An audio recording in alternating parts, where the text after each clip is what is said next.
So in our last video, I want to spend some time sort of putting together where we are in our plan change process along with group stage development. So this slide should look very familiar to you all. And in our forming stages of groups, we spend a lot of time in this preparation stage, making sure that we're selecting appropriate members for our group, developing our informed consent, spending some time with confidentiality, engaging and developing rapport, and really exploring some of the issues, concerns, problems that are going on. Assessment, as we talked about, is a process that is ongoing. So although we might be assessing our members at the very beginning to see if they're appropriate and how they're engaging and interacting, we also want to assess how they're progressing throughout the group process and assessing how they're making changes. So we'll spend a little time talking about assessment and a little time talking about the intervention stage today. So when we're looking at assessment, what we really want to think about is, where are we going? So we've set some goals at the beginning of the group itself, as well as individual members. And so as we progress through assessment, we need to decide, are these goals still appropriate? Do we need to make some changes with the goals? And how do the goals align with the bigger picture? So because this group is only one piece of a client's intervention process. So if they're looking at reunification with their children, maybe their child has been removed from the home, one piece of that might be to go to a group about parenting skills and learning some new methods. So maybe we need to refine some of those goals as they're gaining skills in that process.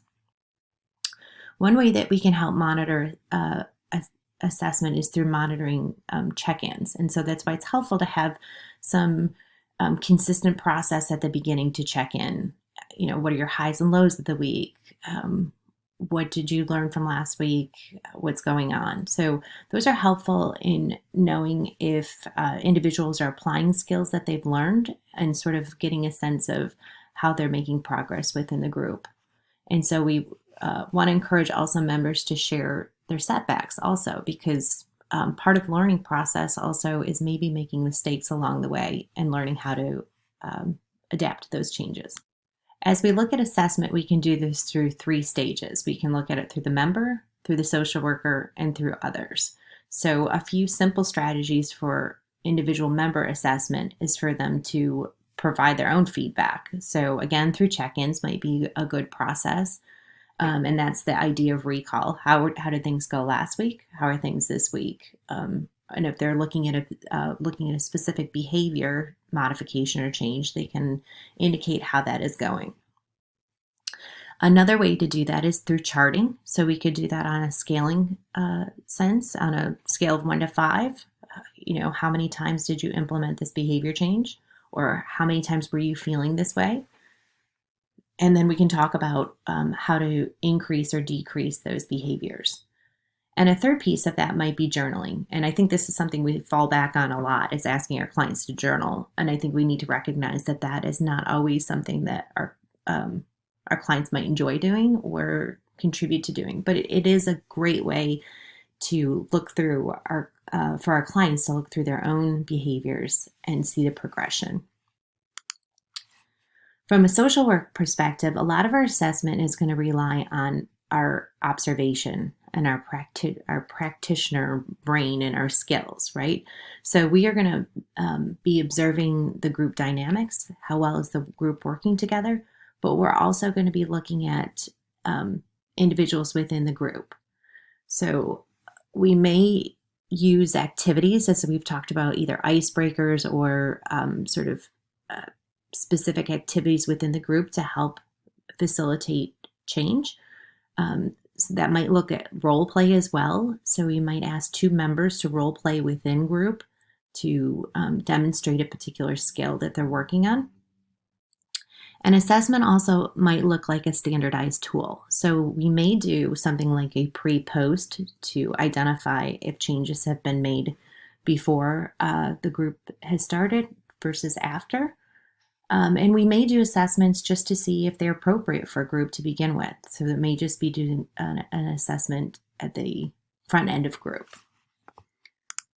And then finally, assessment might be gathering information from others. So oftentimes, again, our group is only one small piece of the behavioral change. So it might be that we're working with kids in the school system. We want to find out from teachers, from other support staff, how are things going?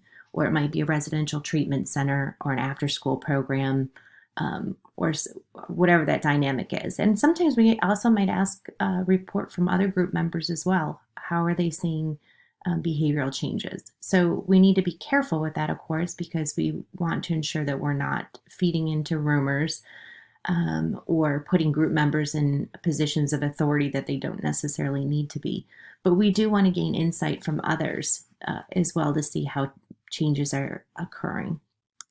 And then finally, I wanted to share this tool, which is an assessment tool that you can use for group, and it helps to document how well our members are participating. So, a 4 is being proactive and showing a balance between listening and initiating conversation, whereas a 3 is maybe inconsistently active or participating. So it gives us a range of ways to be able to identify where the individuals are in terms of group participation. Okay, so we're flying through our plan change process here, but I do want to put some context in terms of how the group process overlays the plan change process. And so, again, assessment is going to be an ongoing process where we're understanding if the client is making changes, how are those happening, and what do we need to do to make some changes. So the intervention stage is actually the group itself, right? So the group is where individuals are learning to make differences, to express their ideas, to share their viewpoints. And so this is also known as the working stage, or as we looked at the stages of group formation, this might be the storming or norming stage, right? Where our clients are starting to really begin to dig into some deeper issues. So in the working stage, we're going to see greater levels of trust and cohesion present because our members are going to be more willing to share and interact. We ideally are hoping for greater flow of content or member interaction, right? The facilitator in the working stage should be taking a step back, and our members should be taking a step forward. They should be more in control or engaged in the group process. We may see some healthy confrontation here or some conflict, and that's why we talk about it as the storming and norming stage, because as trust increases, they're going to start testing the waters out a little bit to see how much can I share, what will other members think of me, what sort of feedback might I get from each other. So confrontation is not necessarily a bad thing. It could be indicative that you're moving into a working stage, and we need a little bit of confrontation or conflict, perhaps, for growth to occur. So it's actually a healthy piece of group development. Also in the working stage, we'll see that members are more willing to increase disclosure, and we really want to help promote that. So what happens for some of the leader skills in our working stage? What do we want to see happen? So from a facilitator perspective, we want to increase members' opportunities to take risk, right? We don't want them to just sort of stay on surface level of reporting what's happened from week to week, but take some risks in terms of really delving a little bit further below the surface. We may start to interpret members' behaviors. So, for example, we might say, Jane, whenever we talk about your relationship with your parents, you sort of start to giggle, or you point out to another member, and so you're sort of deflecting those. So we might not be able to do that at the beginning because we don't have enough trust built, or members aren't able to quite go there yet. But as we move to the working stage, we want to be able to bring out some of those behaviors that we might be seeing within members in order for them to increase insight. We want members to become aware of their feelings and to identify some common themes. What should we be seeing from members during this working stage is we want them to begin to initiate topics of concern. So again, what is going on in their lives? We want them to be able to learn how to offer feedback, but also receive feedback. And sometimes that's a challenge for our clients to be able to do. Sometimes clients it's easier for them to give feedback to others or tell others what they should do. You should lead that person. You should confront them. You should, just do something different. But often it's harder for them to hear that feedback. So as facilitators, we want to help promote that. We might say, Jane, this other group member's telling you something. I want you to sit back and really hear that.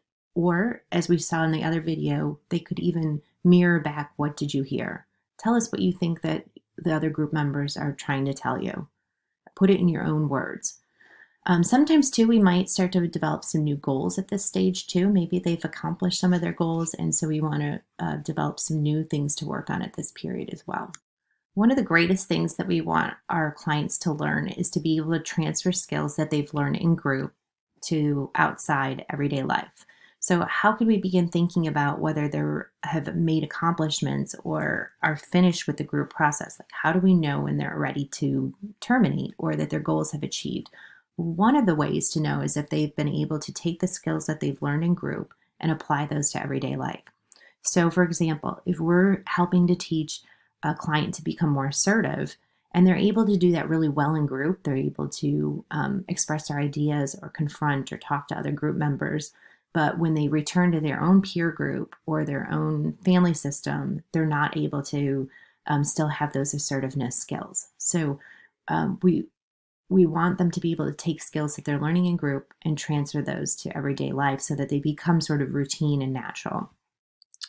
Some of the other intervention strategies that we might do out beyond the group process is to connect to resources. We talked about that a little bit before, but we may identify tangible resources that the individuals might need. We might help them to increase their social network, because one of the concerns might be members might become very dependent on this group for their social interaction, for gaining support. And so again, we want them to be able to transfer that and develop social networks outside of the group process. And we might develop some contracts as well. So we might say, between now and next group, we want you to work on this. So it could be sort of homework assignments, but it could be ways to help our individuals be held accountable and practice things outside of group. So finally, just kind of, again, thinking about where this fits in our plan change process. The group itself is the intervention process, and we're going to be doing assessment throughout the period of the group process. And next week, we'll be talking about endings, evaluation, termination. But remembering setting up evaluation really starts at the very beginning. We want to have a solid group process, picking out strong, appropriate group members right at the beginning, and ensuring that they'll be successful along the way. So I'll just leave you with this and hope you guys have a great week.